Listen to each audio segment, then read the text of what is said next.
Hello again, everyone. This is another video. Yes, I'm making 2 in a day. Holy heck, well, wonders never cease. Anyway, I went to a train show last weekend run by a guy I know named Jeff Stedge. It's not the Albany train show, which is coming up next weekend. This one is at the Polish American Community Center in Albany on Washington Avenue Extension. It's pretty well attended every year. Nice sized turnout. Lots of vendors of different kinds are selling different types of trains and parts and stuff. Anyway, on my little budget that I allot myself, I managed to score 2 deals. The first of which was a model power. These are HO scale models, 2 of them, 2 locomotives. HO scale model power. I didn't pay that much for this, I'm pretty sure. This is an FA2 locomotive. It was primed and painted. It looked like it was just primed. And this is the piece for the headlight in the nose up here, and it was broken in 2, and I took some clear epoxy glue, and went ahead and glued it, and it came out very nice, back to original. You can't really tell it was glued.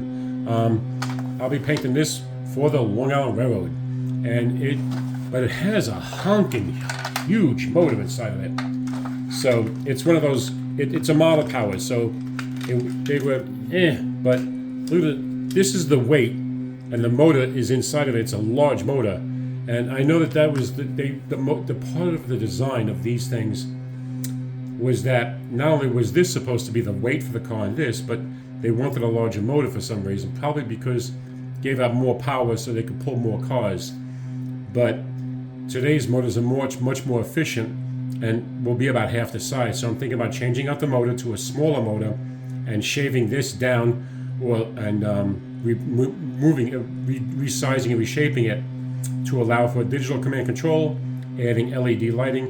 It runs nicely. I got to replace the horn hook couplers with KDs, and it's very intact. It just needs to be. I'm going to scrub the paint job. I'm going to strip the paint on it, and add some details to it, and paint it for what else? Long Island Railroad, because Metro North never ran them. And I love regional railroading here in my state of New York. But yeah, this came out. This is actually a very good price for this, and it's a nice piece that I can really enjoy working on, converting to modern standards, so to speak. The other one is this little beauty.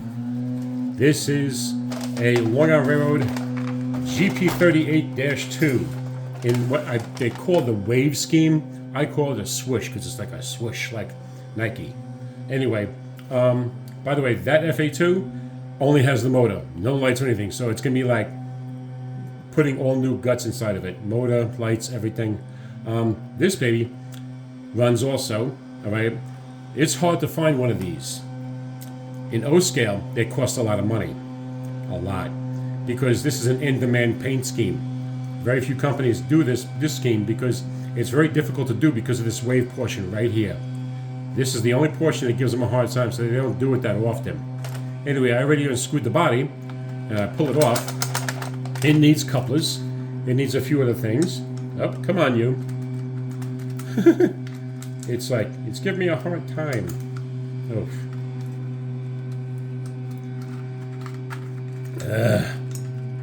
Gotta love when it does that, Gotta love it, but I was trying to get I had the body off once earlier, a few days ago. I found out that the locomotive is actually DCC ready. Come on, you. What in the heck are you doing? Ah, there we go. So yeah, it actually has a DCC plug in it. I'm going to change these grain of wheat bulbs in the front and rear to LEDs in the tail and the nose and the headlights and everything else, including these lights here, the not ditch lights, but marker lights. And the paint job is really good and crisp. Has the handrails with it. I just have to rebend them back properly so they sit properly. But yeah, I mean, this was a good find at this show. Yeah, I did that. Oh well, that sucks. Oof. Yeah, I gotta glue some of these pieces back in, and I'm gonna be shaving the weight down so I can put a DCC decoder in it, along with maybe a battery for dead rail, because I usually run dead rail. So and it's got to have couplers put on it. I have KDs that are going to go right on it.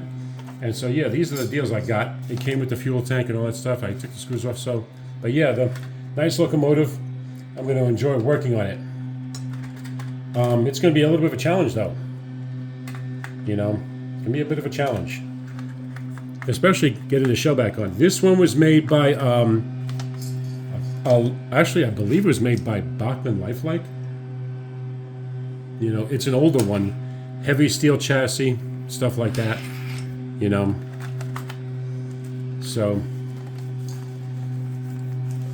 these are the deals I got this past weekend. So yeah, it's going to be fun. I'll be documenting the project of the progress of these projects as they go along, as each one's done. So yeah, the one thing I will say about the train shows though, some guys price their stuff like they want to bring it home. This is just my opinion. Would you rather sell it or would you rather bring it home? The reason I say that is because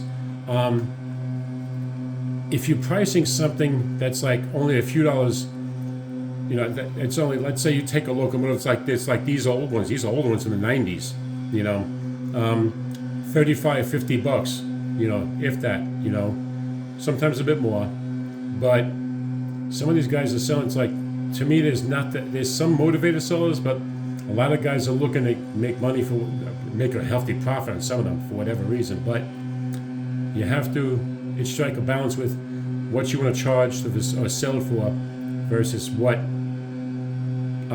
wanting to get rid of it or sell it. You know, some people also still have attachments to their equipment or their trains. You know, and I understand that. I have attachment to mine because this is my passion. I've been in this hobby most of my life.